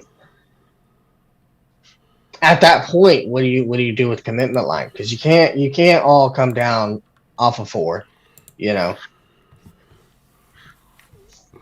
Yeah, it's. I think there's gonna be a lot of speeding penalties. It's gonna turn real stupid real quick.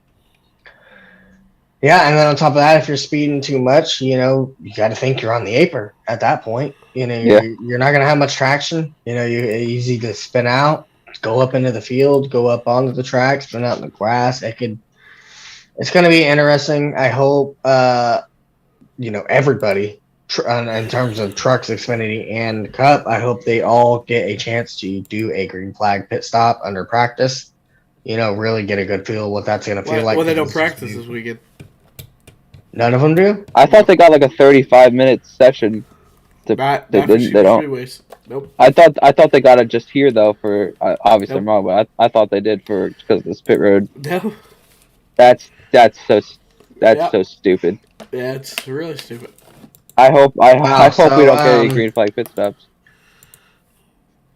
With that being said, if my only opportunity to practice that is during qualifying, then go out there and try and run a heater, and you're gonna try and make a green flag pit stop on your way back in.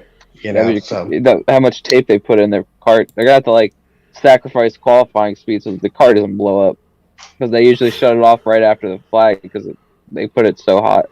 They tape it off. Right. I don't know. It's going to be interesting. That's crazy. There's no practice to practice this because that's an issue. I feel like this needs to be practiced. But yeah, there's 2 ways that people are going to have to pit. Either you got to pit super early so you don't pit with other people, so you don't get your ass packed, or you got to pit super late so you don't get your ass packed. You ready? If you pit in the middle with everybody, you're screwed. Right, but you still want to have a partner be in the draft because it's still a super speedway. So yeah, good luck. Yeah, that's crazy. But I can't believe this weekend they're not doing practice. This is funny to me. Insane. But I guess we can go into picks. We're about an hour and a half at the show, so Yeah, I'll start us off. we have a triple header this weekend. Yeah, triple header, I believe, Saturday. What's the time? I don't see the time. Saturday at 3:05 p.m., March 17th. Oh, no, I'm sorry, March 18th at 2 p.m. I was looking at qualifying. Yeah, March 18th, 2 p.m. We got the Atlanta FR8 208. It's 135 laps, 208 miles, truck series, of course. Who do you guys your suck pick, Damon? I got Timmy Hill. Timmy Hill. Okay. Interesting. Dylan. Oh shit! Sorry, I was not prepared for this. How did I should be on the intro list? Last year's winner, Corey Haim. Interesting. Okay. I'm gonna go with Matt Crafton. I just feel like he doesn't have what it takes for these super speedways anymore, really, especially at Atlanta. It feels almost more fast paced compared to like Dega and Daytona. So I feel like he's What? gonna struggle this week. What did you say, David? Who'd you say? I said Timmy Hill. Okay. Dude, I'm still getting familiar with all these names, so I'm going with the safe pick here. If he wins the damn race, I'm quitting. Who the heck is Arkanori Agotaga? That's my dad. Sounds like it. Yeah.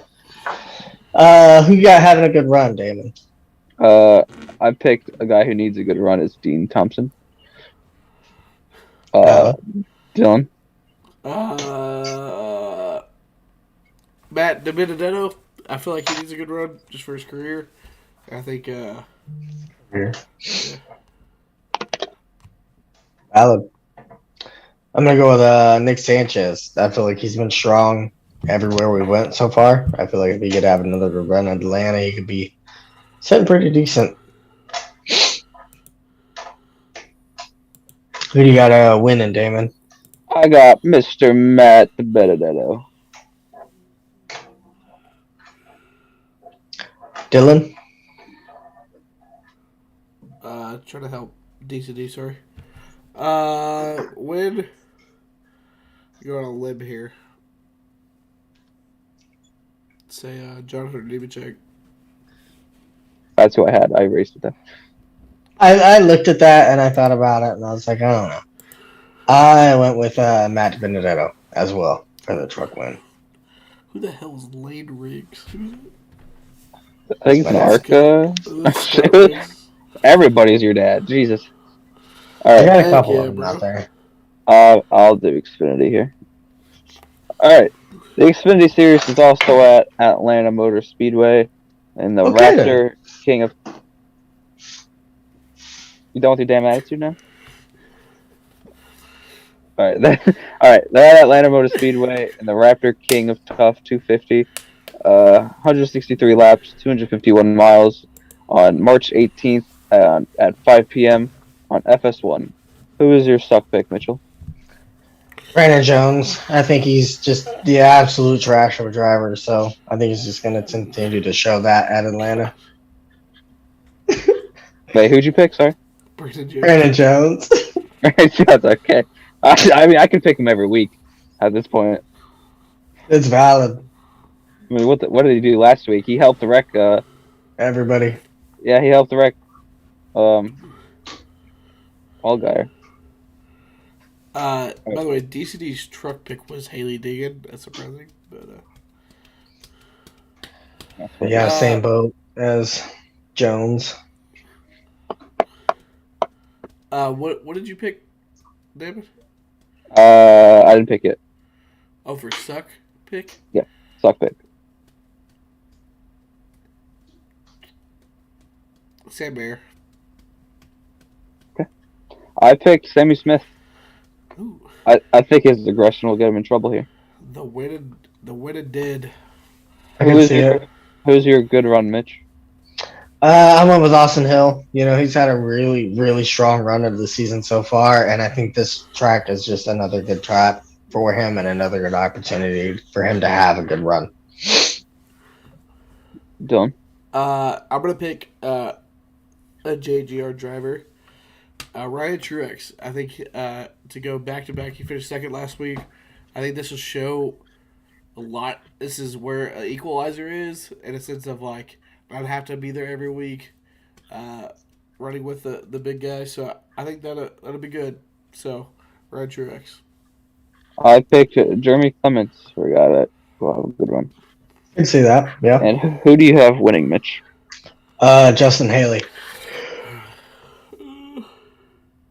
Ooh, sorry. He's obviously quick in super speedway races, and I think he's gonna fall right back into place in that Xfinity car.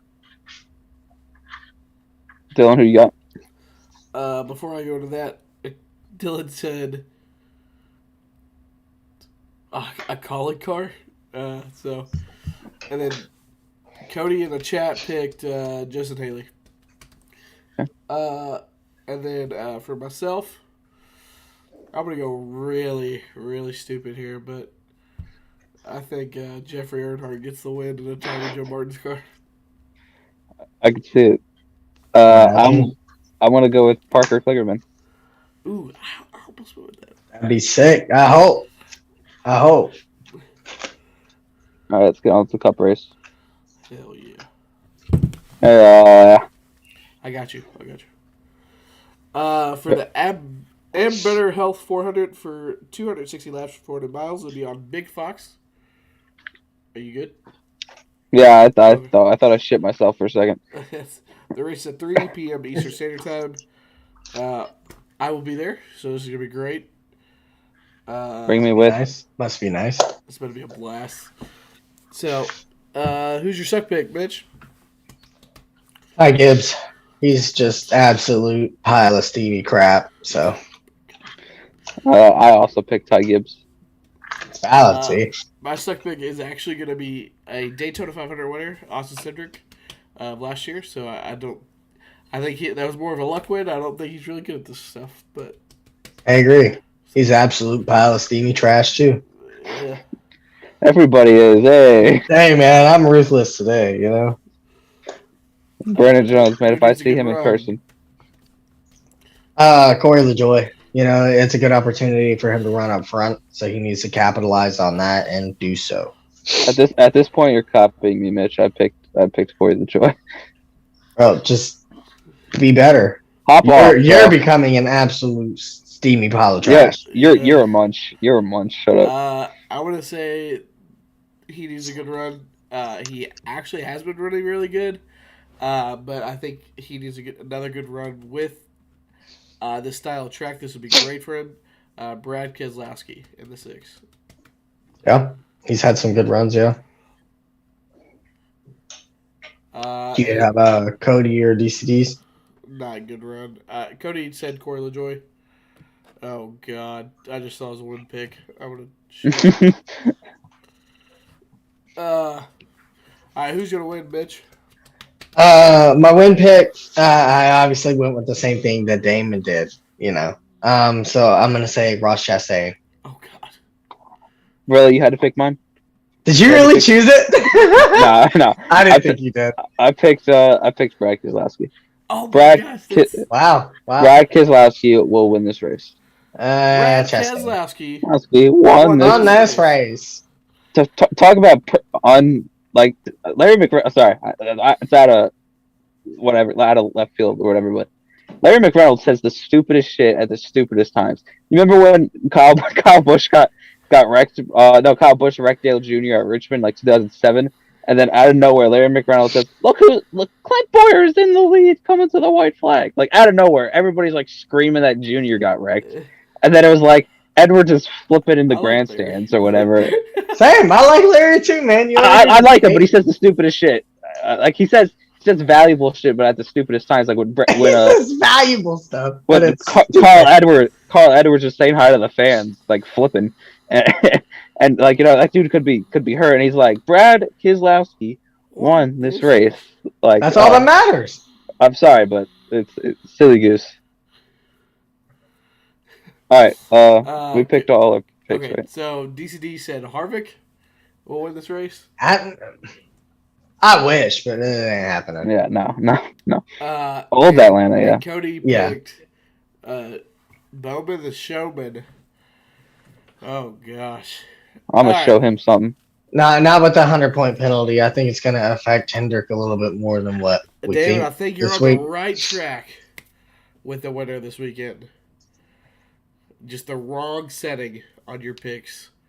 Corey LaJoy goes to victory lane in the number 7 car this weekend. I said good run for LaJoy, yeah. Yeah.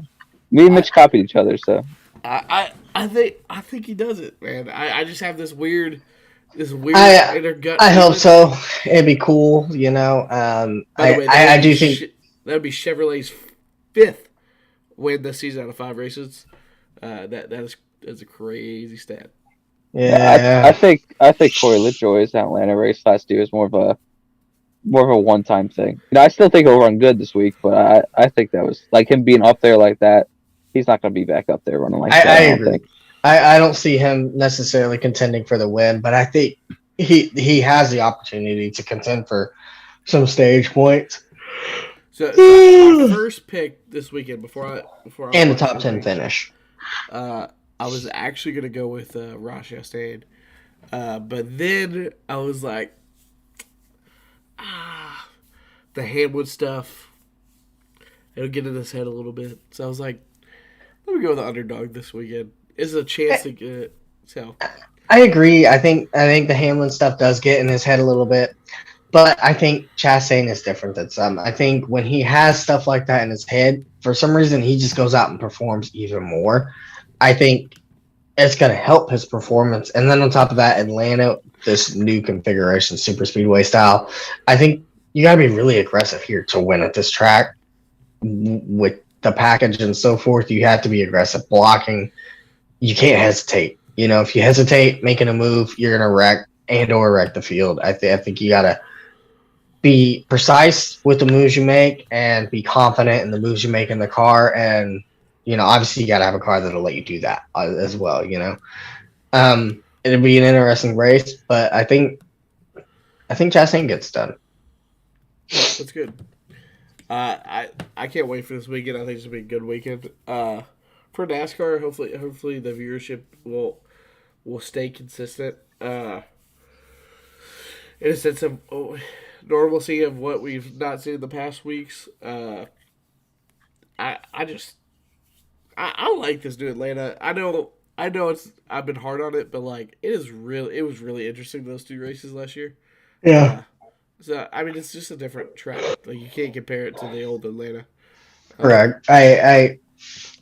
But if you look at it outside of Atlanta, you like it, you enjoy it. So I agree. I like what I've seen out of it so far in terms of racing. You know, in terms of Atlanta, it doesn't feel like Atlanta. It doesn't drive like Atlanta. You know what I mean? It's not Atlanta. It's not what we're used to seeing as Atlanta.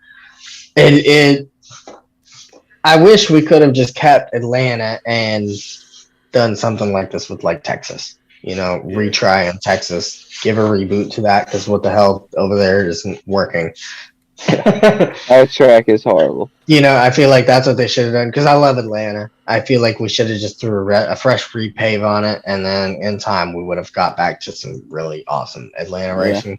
And I'm not saying that it is, and you know, we have still speculated that, you know, in the long term, Atlanta could change drastically. You know, yeah, especially if we have no idea. It could be they could not run full throttle, right? Right. And then, if I'm not mistaken, they used that same pavement that they used to do that patchwork at Darlington, correct? A year or 2 ago. I think so. And that war. Yeah. So if we get that same product and it wears, it'll be interesting where this track can go. You know, I think if it starts to form some bumps and some character, the wear starts to kick up. I think the pack racing, I mean, we'll still see pack racing for sure on the short runs. But I think we're going to really start to spread out and extend the field the longer this track goes throughout the years. Yeah. I think it'd be really fun to watch. It'd be like an old Daytona, like 2010, 2011. I was literally about to say the same thing. Yeah, I think that's where we're going to get to. And it's going to be really cool. It's going to be different, you know. It'd be good. Yeah, I feel like that'll be a really cool experience and different track for us, kind of. It'll be almost a mix of mile and a half super speedways, and that's just assuming that that's what it gets to. Who knows? We might just stick with full on super speedway racing, but Yeah. only time will tell. That was good. It was a good podcast. Do you have anything to add other than that? I'm jealous. Yeah, take me to the race with you, please. I wish. I'm sorry, I'm having a lot of nasal stuff going on right now, so I apologize for touching my face so much. I'm excited. This is gonna be a fun weekend. It could be forgettable. Who knows what happens? But whew. All I know is the 9 car is not winning. So Yeah, that's a fact and a half. I mean, we didn't talk about it, but he did make a top 10 last week. That's pretty cool. Just because the caution did run there, but still cool. I mean, yeah, I'll tell you something that won't happen this weekend. Chase Elliott racing. and that's for damn sure. imagine. Actually, I just came up with my that. best man was so upset Off the easy. because he was going to get me in there with a Q&A with him, but he's not racing. Imagine. So that's cool. Actually, if you listen to the podcast afterwards and you hear after I mute 25 minutes to 30 minutes, you'll actually hear that disappointment. And so, I can't wait. I can't wait. I can't wait to hear that. I can't wait. well, I I hope was it's- disappointed, but he was very disappointed, just in the sense Yeah. of he couldn't do that for me. Which but like I said, I would have been the only one who actually asked him questions. Nobody else would have. It just been me and then a bunch of guys just not talking. So that would have been weird. I did see Chase Elliott one time up close, and that was at Bristol, Did you actually. see his nose hairs? No, I wasn't quite that close. But I was probably like 15 feet away. He was in Xfinity Series, so he was so young. Yeah. Still shy too. Yeah, Probably didn't have that many nose hairs at the time. And it was an exclusive thing, so I couldn't even get in line, but I saw him from afar. That's cool. That's actually really cool. But I think when I love went meeting to drivers. I don't even. Oh, it's cool. It's so cool meeting him, man. I'll never forget Atlanta, actually, 2015. I met all them guys, man. That's crazy. I got papers and papers and papers of driver signatures from the truck series and a lot of people that are in the cup now. Yeah. Yeah. I got Reddick. Oh, Reddick. I mean, sheesh. Oh yeah, Reddick's right there. Yeah, Reddick and Keselowski actually. It's a duel. There's Daniel Hamrick up there, Brian Vickers, Timothy Peters, trash. Yeah, you want to hear Cody's bullcrap? Cody. Bunch of others. Cody, his second race ever, beats his favorite driver. Ain't that stupid? That's just. So I've seen Chase Elliott do interviews right in front of me, so he was at the Chevy thing, at the track or whatever, and I was 2 rows back, and he we made eye contact, he saw you, right? That just makes sense. But no, Cody got his signature, talked to the guy. It was pictures. I was like, that's bullshit. Yeah, it's sick. That's sick. That's why you go for Eric Jones, so you can get people like that, right? That's why. I mean, honestly though, because those are the ones that you're gonna have a higher chance of beating 9 times out of 10. Honestly, Yeah, he signed Cody's shirt. It's crazy. It's just nuts. So who's your favorite that you've met? Or all right, so who's your favorite, and then also who is the highest Obviously Chase. celebrity, I guess, that you've met? That I liked. I guess the most successful is what I should say. Joey. So your favorite and then most successful. So Joey Logano, my most successful. My favorite that I met. Ooh, who have I met?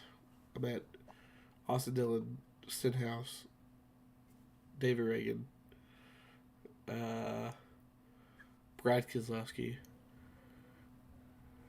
Who else have I met? There's a lot of people, but I just can't think of any right now. Oh, I met Truex. God bless. That was stupid. I'd rather just kill myself. Did he? No, I haven't been. Did he? Almirola signed that right there. I That bet. black I mark. bet. That's Almirola. Actually, it had to be Brad. I feel like it was 2009. Brad. He actually. So, when Speed was there, I just spit everywhere. I'm so sorry. That was gross. But when Speed, like Yeah. yeah, right. So they were doing a contest of who could name all these different like these whatever. Well, they had a stack of beads that was all tangled together, and it had Speed all over it. Right. It was really cool. But I was freaking 9 years old, and okay, yeah, I was 9 years old, and he was holding this up. He goes, "We got one last question for all these beads. We were gonna have more, but they were all tangled, right?" He said, "Can anyone tell me all of Bill Elliott's numbers and his career?" I shot my hand up so fast, and I was on the front, and I named it all. And I said 90. I was like 90. The last one I couldn't get. It was 94. And Brad goes 90. Like I said 90, but I couldn't say 4. He said 94. I heard it. I promise. And so he gave me the beads, and then we took a picture. It was really cool. That moment was like I liked Brad, and then 2014 happened, and I hated Brad again, and then now I like him since he humbled himself a little bit. But That's interesting. That's funny too that it happened to be that the first ever NASCAR driver that I ever met was Bill Elliott at Atlanta. that's cool. That was my first race, so that's cool. But That's It funny. was Talladega, my first race, and I was answering questions like crazy. Like they were like, "This kid knows everything." It was just funny, but I couldn't think of the 4. For some reason, I was just like 90, and he's like 94. I heard it, but I was like 9, 19, 21. I just Yeah. the rest of them. I would say Bill Elliott is also the most successful that I have met. Okay. I'd say my favorite though was honestly probably Spencer Gallagher because of the conversation I got to have with him. That's cool. And then he partied too hard. Yeah, a little bit. So that was cool. Almirola was cool too. I got to meet him as well. Zenny's brother.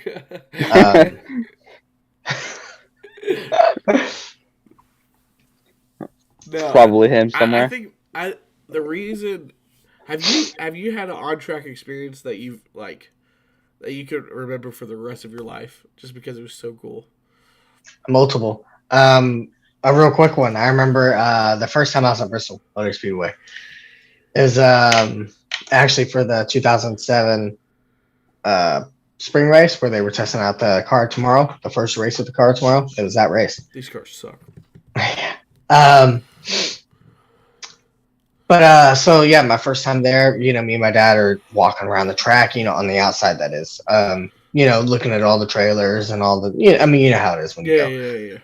So, we're walking around and we had walked around the track probably about 30, 40 minutes at this point. And I was like, man, how long is this corner, Dad? I feel like we've been going around the track a while. And he just looks at me. He's like, hey, bud, we walked around the whole track already.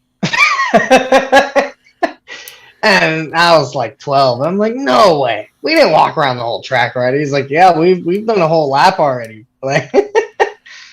And that's just that for me as a kid, that was a big eye opener, kind of showing you, man, this track really is that small, because I had walked around Atlanta prior, and it's a lot bigger, a lot bigger scale of what's going on there. So I was shocked as a kid, man, we already walked around the whole track yet already, So the whole track looks oval on the outside. Mm-hmm. So you probably felt like you're always in a turn. Exactly. Yeah. It felt like I was just going around one corner the whole time. So I'm like, when is the straightaway, And that's when he was like, man, we went around the whole thing, man. So that was cool. And then, of course, you never forget the first time you see any track, honestly. It's just such a new experience every time you go. But Bristol is crazy, man. The first time you see that place, it's such an eye-opener to when you see how freaking small it is. It is crazy. David, have you ever been to a race? No, I've been to an ARCA race and cup qualifying, but I've never been to a cup race. Where at? Have you been to those? I've Pocono. Both of them? That's cool. Yeah, they were at the same time. It was cup qualifying, and then the race was right after. That's cool though. I went around the I think it was the infield, like the garage area, and I saw Oh yeah. like all the cars and all the cars that they had set up and all that. I'll never forget. I've been We inside gotta get you the to a track. race. Oh yeah, Seriously. man. Yeah, trust me, I want to go. I've been inside of Daytona, and that one I would say was a lot more surreal feeling. You know, when you go into field Daytona, you're like, oh my Lord, you know, you're like, holy cow, beautiful facility. it's insane from the inside. Honestly, if it wasn't the type of racing that it is, that should be our championship. That should be our championship. I agree. It's an amazing place, but on top of that, though, I remember going down into the garage area at Atlanta, and I'll never forget it, man. It was they were going through check, you know, working on that anyway. And every time a car would go through check and come out who had failed it, you know, they came rolling back around and they jacking it up on jacks right there, you know, 10 feet in front of me. You know, they're all up under, ripping the bottom out, ripping the front end off for whatever reason. It was insane. It's just such a different feeling when you're back there and you see almost like the panic, you know, like, oh crap, something's wrong. We got to go adjust it and fix this just to get through tech to go qualify, you know. It's pretty cool. You know, it's a different feeling whenever you get to go down in there and experience it firsthand, you know. I don't know. It's interesting. Fun fact, so I applied about a year ago to be a tech inspector for NASCAR. I just got an email back today saying I did not get the position, but like the fact you brought that up, I was like, oh, that could have been me, but like it was weird that I applied last year and then now they're responding. That was just they're like, oh yeah, we forgot about this guy. I might as well tell him. But okay, that's actually my pit pass. That's dope for Atlanta. You should take it this year. 2015. Yeah, that's the pit pass right there. Yeah, take it this year. See if we get it. Good for infield and pit up to 1 hour prior to start. That's dope. Yeah, I brought it out since it was Atlanta. My favorite experience at a racetrack obviously was every 500 I've ever been to is just out of the park. Of course, your first race, that's really cool. But my favorite race I've ever been to, just by the feel, was 2010 Atlanta. It was awesome. I don't know. It was under the lights. Tony Stewart and Jimmy Johnson battling back and forth. It was awesome. That's a good race. I wish I went to Atlanta night race. The only night races I went to for Atlanta were the truck ones. Ooh, yeah. Which are cool as hell. The 2015 one, I remember Crafton absolutely dominated. I think he won the race by like 10 seconds. It was insane. And then Kevin won the Xfinity race the next day by I think like 3. But yeah, it's just different feeling, you know, going to track in general. No matter what track you go to, it's so much cooler just being there, you know, the feel of it. Once you walk through that first gate, you know, and you first see the track, I don't know, you almost get butterflies, you know, it's a really cool feeling. And then on top of that, the first time they fired up the engines, you know, that's another time where you really feel like, man, I'm here, you know. Yeah, somehow, some way, we definitely gotta get you to a racetrack. I don't know how we can do it, but we're gonna do it for you somehow, some way. That'll yeah, I love it. My mom's been to she's been to Daytona, Bristol, Martinsville. My mom's been everywhere, but not me. I've been to Pocono. That's my dad.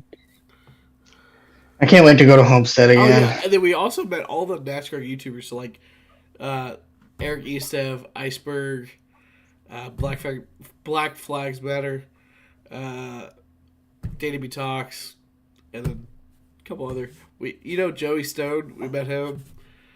That was cool. That was a really cool experience at Daytona or Bristol. Sorry, but that was just it is what it is. But other than that, I don't think we have. That was a crazy conversation that we just had, but out of nowhere, I loved it. It was great. But other than that, we have nothing else to talk about. you probably want us to shut up anyways. So, hope you all Been have a fun. good night. Enjoy the weekend. Please turn in to Fox. We really need the viewerships. I'm just kidding. Or tune in here. We want the viewership instead. Yeah. Actually, no. Forget this Sunday. Tune in next Thursday. Okay. And you Hopefully can we're hear on all time. about the race. Right. We'll let you know what happens Sunday. You know what? We'll play it for you. We'll play it. Yeah. Oh God. Clickbait. Clickbait. All right. Well, I hope you all have a wonderful night. Peace out. It's over.